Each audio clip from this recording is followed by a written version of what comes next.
Hello Aries, Sun, Moon Rising, and Venus signs. Kamusta kayo? Sana po yung nasa mabuti kayong kalagayan. Welcome back po sa Star Tarot. Kung bago kayo dito, welcome din kayo. Thank you sa inyong support. I truly appreciate it. God bless you all. Una mensahe ni Aries, 8 of Wands. Napakagandang mensahe nito because good news ito, no? There are good news coming your way, Aries. At maaring opportunities, no?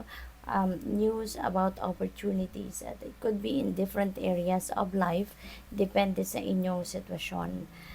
For others of you, this is also travel, no? Baka ang iba sa inyo is going to travel, or maybe may mga travel plans ang iba sa inyo, Aries, around this time. So, good luck po. Possible din, ang iba sa inyo dito, Aries, is merong mga may encounter na pagbabago sa buhay.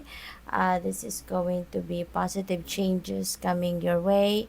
At ang mga positibong pagbabagong ito, maaaring kailangang anuhin ninyo agad, at mag-take action agad kayo towards that changes, no? So, what else? We have 2 of cups. Ayan. So, may mga partnership din na maaaring dumating sa inyo. Maaaring related yan sa partnership sa love and romantic partnership, or baka yan ay regarding friendship, or siguro tawag dito, partnership in business, so good luck to that. Kung ano mang klaseng partnership ito, this is going to be a good one kasi yung 2 of cups merong energy ng symbiotic relationship, meron ditong energy ng magandang samahan, nagsusuportahan, yung ganun ba. What else? We have Ace of Cups. Wow! Aries, when it rains, it pours. Napakagaganda ng paunang mensahe ninyo.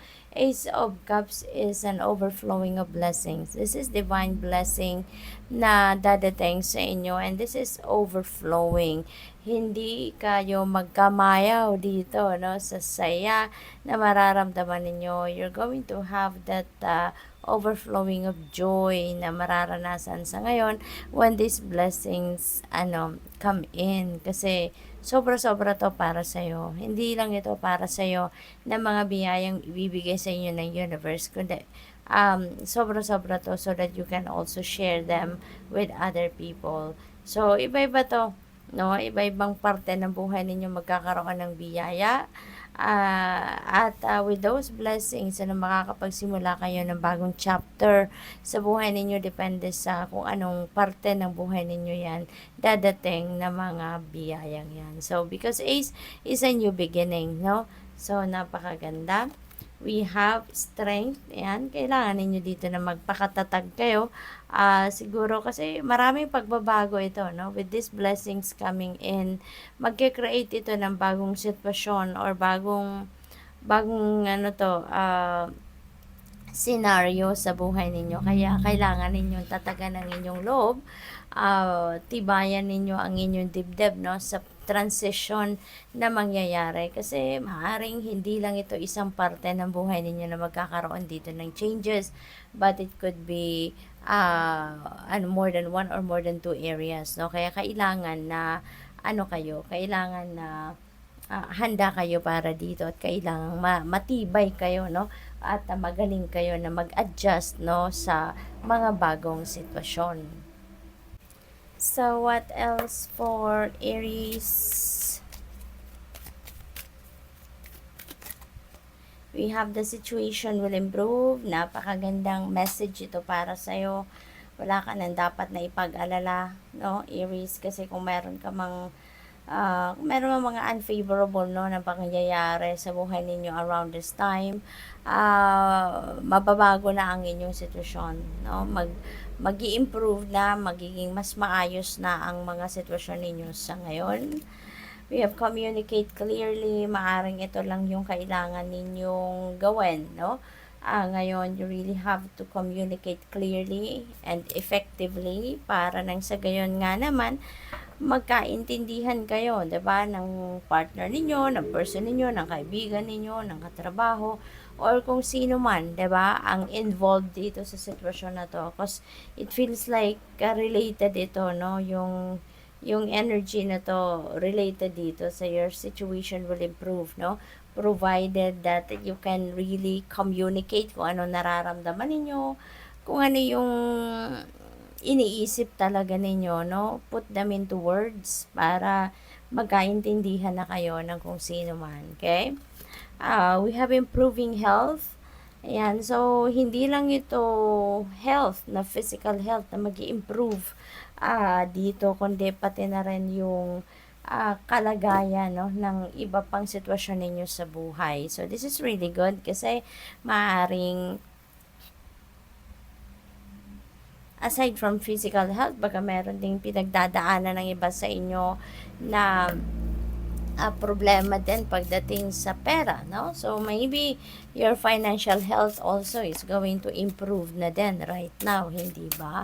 So, tignan natin kung ano pa ang ganap dito for Aries.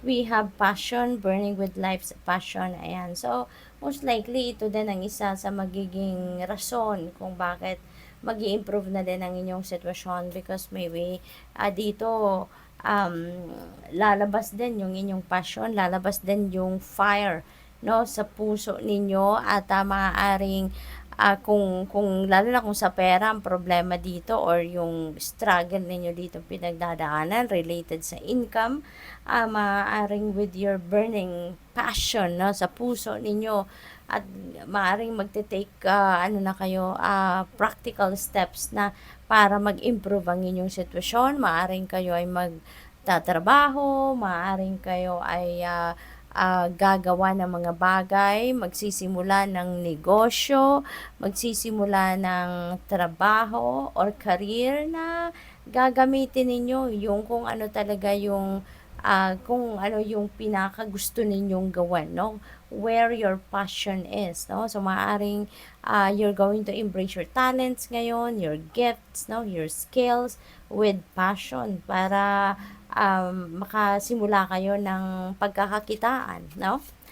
We have spiritual insight, and so most likely meron kayong mga spiritual messages, no, na nare-receive ngayon. Kaya importante, no, Aries, na makikinig kayo sa inyong intuition, susundin niyo yung mga intuitive messages na dumadating sa inyo, because for sure that is guidance kung paano ninyo ina-navigate ang inyong sitwasyon sa ngayon.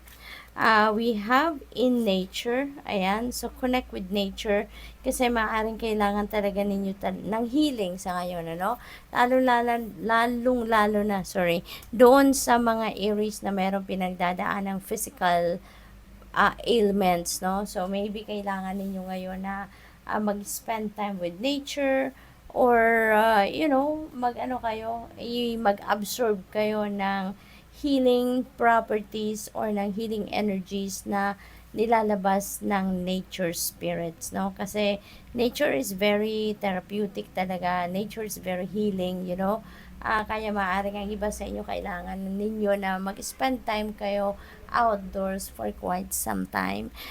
Doon din sa mga Aries, no, na meron, let's say for example, kaguluhan sa isipan, yun, may mga confusion na nangyayari sa inyo sa ngayon.